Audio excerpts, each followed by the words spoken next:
Hello friends, YP success YouTube ಚಾನಲ್ಗೆ ಸ್ವಾಗತ. Upcoming mobile ಬಗ್ಗೆ ಈ ವಿಡಿಯೋದಲ್ಲಿ ಡಿಸ್ಕಸ್ ಮಾಡೋಣ. ಅಂದ್ರೆ ಫೇಮಸ್ ಮೊಬೈಲ್ ಕಂಪನಿಯಾದ ಐಕ್ಯೂ ತನ್ನ 2 ಹೊಸ ಮೊಬೈಲ್ ಗಳನ್ನ ಇಂಡಿಯಾದಲ್ಲಿ ಲಾಂಚ್ ಮಾಡೋದಕ್ಕೆ ತಯಾರಿ ಮಾಡಿಕೊಡ್ತಾ ಇದೆ. ಈ ಫೋನ್ಗಳು ಉತ್ತಮವಾದಂತಹ ಒಂದು ಫೋನ್ಗಳು ಅಂತ ಹೇಳ್ಬಹುದು. ಈ ಫೋನ್ಗಳು ಡಿಸ್ಪ್ಲೇ ವಿಚಾರದಲ್ಲಿ, ಕ್ಯಾಮ್ರಾ, ಬ್ಯಾಟರಿ ಮತ್ತು ಮೆಮರಿ ವಿಷಯದಲ್ಲಿ ಸೂಪರ್ ಆದಂತಹ ಒಂದು ಫೀಚರ್ಸ್ ಅನ್ನ ಹೊಂದಿವೆ ಅಂತ ಹೇಳಬಹುದು. ಆದ್ದರಿಂದ ಈ ವಿಡಿಯೋನ ಕೊನೆವರೆಗೂ ನೋಡಿ. ನೀವಿನ್ನು ನಮ್ಮ ಯೂಟ್ಯೂಬ್ ಚಾನಲ್ಗೆ ಸಬ್ಸ್ಕ್ರೈಬ್ ಮಾಡಿಕೊಂಡಿಲ್ಲ ಅಂತಂದ್ರೆ ಈಗಲೇ ಸಬ್ಸ್ಕ್ರೈಬ್ ಮಾಡಿಕೊಳ್ಳಿ ಮತ್ತು ಈ ವಿಡಿಯೋಗೊಂದು ಲೈಕ್ ಕೊಡಿ.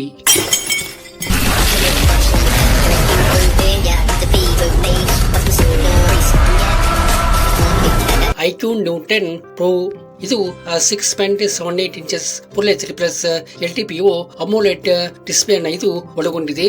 ಈ ಡಿಸ್ಪ್ಲೇ ಸೂಪರ್ ಆದ ಒಂದು ಡಿಸ್ಪ್ಲೇ ಅಂತ ಹೇಳ್ಬಹುದು. ಇಲ್ಲಿ ಪಿಕ್ಚರ್ ಮತ್ತು ವಿಡಿಯೋ ಚೆನ್ನಾಗಿ ಕಾಣುತ್ತೆ ಅಂತ ಹೇಳ್ಬಹುದು. ಇದು 144 Hz ರಿಫ್ರೆಶ್ ರೇಟ್ ಅನ್ನ ಒಳಗೊಂಡಿದೆ. ಇದು ಬ್ರೈಟ್ನೆಸ್ ವಿಷಯದಲ್ಲಿ ನೋ ಕಾಂಪ್ರಮೈಸ್ ಅಂತ ಹೇಳ್ಬಹುದು. ಇದು ಮೀಡಿಯಾಟೆಕ್ ಡಿಮೆನ್ಸಿಟಿ 9400 ಪ್ರೊಸೆಸರ್ ಅನ್ನ ಹೊಂದಿದೆ.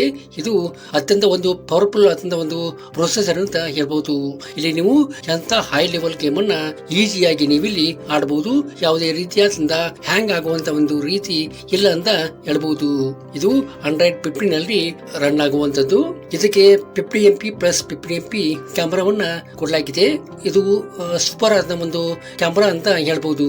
50MP ಪ್ಲಸ್ 50MP ಕ್ಯಾಮೆರಾ ಅಂದ್ರೆ ಪಿಕ್ಚರ್ ಅನ್ನ ಚೆನ್ನಾಗಿ ತೆಗೆಯಬಹುದು ಮತ್ತು ವಿಡಿಯೋವನ್ನ 4K ನಲ್ಲಿ ನೀವು ರೆಕಾರ್ಡ್ ಮಾಡ್ಕೋಬಹುದು.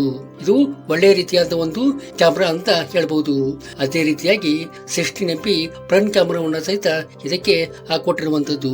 ಇದು ಮೆಮರಿ ವಿಷಯದಲ್ಲಿ 12GB RAM ಮತ್ತು 256GB ಇಂಟರ್ನಲ್ ಸ್ಟೋರೇಜ್ ಅನ್ನ ಒಳಗೊಂಡಿದೆ. ಇದಕ್ಕೆ ಎಕ್ಸ್ಟ್ರಾ ಮೆಮರಿಯನ್ನ ಸೇರಿಸೋದಕ್ಕೆ ಸಾಧ್ಯ ಇಲ್ಲ ಅಂತ ಹೇಳ್ಬಹುದು. ಇನ್ನು ಬ್ಯಾಟರಿ ಬಗ್ಗೆ ಹೇಳ್ಬೇಕಂದ್ರೆ 6100 mAh ಬ್ಯಾಟರಿಯನ್ನ ಕೊಟ್ಟಿರುವಂತದ್ದು. ಇದು ಒಂದು ಬಿಗ್ ಬ್ಯಾಟರಿ ಬ್ಯಾಕಪ್ ಅನ್ನ ಹೊಂದಿದೆ ಅಂತ ಹೇಳ್ಬಹುದು. ಇದಕ್ಕೆ 120W ಫಾಸ್ಟ್ ಚಾರ್ಜರ್ ಸಪೋರ್ಟ್ ಅನ್ನ ಸಹಿತ ಕೊಟ್ಟಿರುವಂತದ್ದು. ಇದು ಬೇಗನೆ ನಿಮ್ಮ ಮೊಬೈಲ್ ಅನ್ನ ಚಾರ್ಜ್ ಮಾಡಿ ಕೊಡುವಂತದ್ದು. ಇನ್ನು ಇದರ ಪ್ರೈಸ್ ಬಗ್ಗೆ ಹೇಳ್ಬೇಕಂದ್ರೆ ಇದರ ಪ್ರೈಸ್ 31,999 ಆಗಿರಬಹುದು ಅಂತ ಅಂದುಕೊಳ್ಳಲಾಗಿದೆ. ಇದು ಮುಂದೆ ಇಂಡಿಯಾದಲ್ಲಿ ಲಾಂಚ್ ಆದಾಗ ಇದರ ಬೆಲೆ ಹೆಚ್ಚು ಆಗಬಹುದು ಅಥವಾ ಕಮ್ಮಿನೂ ಆಗಬಹುದು. Z10 ಟರ್ಬೋ ಇದಕ್ಕೆ ಮೀಡಿಯಾಟೆಕ್ ಡಿಮೆನ್ಸಿಟಿ 8400 ಪ್ರೊಸೆಸರ್ ಅನ್ನ ಕೊಡಲಾಗಿದೆ. ಇದು ಒಂದು ಹೈ ಲೆವೆಲ್ ಪ್ರೊಸೆಸರ್ ಅಂತ ಹೇಳಬಹುದು. ಇಲ್ಲಿ ನೀವು ಎಂತ ಗೇಮ್ ಅನ್ನ ಕೂಡ ಈಸಿಯಾಗಿ ಆಡಬಹುದು.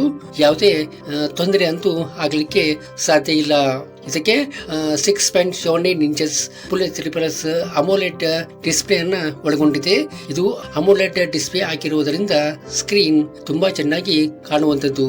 ಇದಕ್ಕೆ 144 Hz ರಿಫ್ರೆಶ್ ರೇಟ್ ಅನ್ನ ಕೊಟ್ಟಿರುವಂತದ್ದು. ಇದು Android 15 ನಲ್ಲಿ ರನ್ ಆಗುವಂತದ್ದು. ಇದಕ್ಕೆ 12GB RAM ಮತ್ತು 256GB ಇಂಟರ್ನಲ್ ಸ್ಟೋರೇಜ್ ಇರುವಂತದ್ದು. ಎಕ್ಸ್ಟ್ರಾ ಮೆಮರಿಯನ್ನ ಸೇರಿಸೋದಕ್ಕೆ ಬರೋದಿಲ್ಲ ಅಂತ ಹೇಳ್ಬಹುದು. ಇದಕ್ಕೆ ಕ್ಯಾಮೆರಾ ವಿಷಯದಲ್ಲಿ 50MP ಪ್ಲಸ್ 2MP ಕ್ಯಾಮೆರಾವನ್ನ ಕೊಡಲಾಗಿದೆ. ಇದು ಒಂದು ಒಳ್ಳೆಯ ಕ್ಯಾಮೆರಾ ಅಂತ ಹೇಳ್ಬಹುದು. ಪಿಕ್ಚರ್ ಆಗಲಿ ಅಥವಾ ವಿಡಿಯೋ ರೆಕಾರ್ಡಿಂಗ್ ಆಗಲಿ ತುಂಬಾ ಚೆನ್ನಾಗಿ ನೀವು ಮಾಡಿಕೊಳ್ಳಬಹುದು. ಅಂತೆ 16MP ಫ್ರಂಟ್ ಕ್ಯಾಮೆರಾವನ್ನ ಸಹಿತ ಇಲ್ಲಿ ಕೊಟ್ಟಿರುವಂತದ್ದು. ಇನ್ನು ಬ್ಯಾಟರಿ ವಿಷಯವಾಗಿ ಹೇಳ್ಬೇಕಂದ್ರೆ 7620 mAh ಬ್ಯಾಟರಿ ಕೊಟ್ಟಿರುವಂತದ್ದು. ಇದು ಒಂದು ದೊಡ್ಡ ಬ್ಯಾಟರಿ ಅಂತ ಹೇಳ್ಬಹುದು. ಇದು 2 ದಿನ ಯಾವುದೇ ತೊಂದರೆ ಆಗದಂತೆ ಬ್ಯಾಟರಿ ಬ್ಯಾಕಪ್ ಅನ್ನ ಕೊಡುವಂತದ್ದು. ಅದೇ ರೀತಿಯಲ್ಲಿ 90W ಫಾಸ್ಟ್ ಚಾರ್ಜಿಂಗ್ ಸಪೋರ್ಟ್ ಅನ್ನ ಕೂಡ ಇದಕ್ಕೆ ಕೊಟ್ಟಿರುವಂತದ್ದು. ಇದು ನಿಮ್ಮ ಮೊಬೈಲ್ ಅನ್ನ ಬೇಗನೆ ಚಾರ್ಜ್ ಮಾಡಿ ಕೊಡುವಂತದ್ದು. ಇದರ ಒಂದು ಪ್ರೈಸ್ ಬಗ್ಗೆ ನೋಡ್ಬೇಕಂದ್ರೆ ಇದರ ಪ್ರೈಸ್ 24,999 ಆಗಿರಬಹುದು ಅಂತ ಅಂದುಕೊಳ್ಳಲಾಗಿದೆ. ಇದು ಹೆಚ್ಚು ಆಗಬಹುದು ಅಥವಾ ಕಡಿಮೆಯೂ ಸಹಿತ ಆಗಬಹುದು. ಈ ವಿಡಿಯೋ ನಿಮಗೆ ಇಷ್ಟ ಆಗಿದೆ ಅಂತ ಅಂದ್ಕೊಂಡೇನಿ. ಇಷ್ಟ ಆದರೆ ಈ ವಿಡಿಯೋಗೊಂದು ಲೈಕ್ ಮಾಡಿ ಮತ್ತು ನಿಮ್ಮ ಫ್ರೆಂಡ್ಸ್ ಎಲ್ಲ ಈ ವಿಡಿಯೋನ ಶೇರ್ ಮಾಡಿ. Thank you.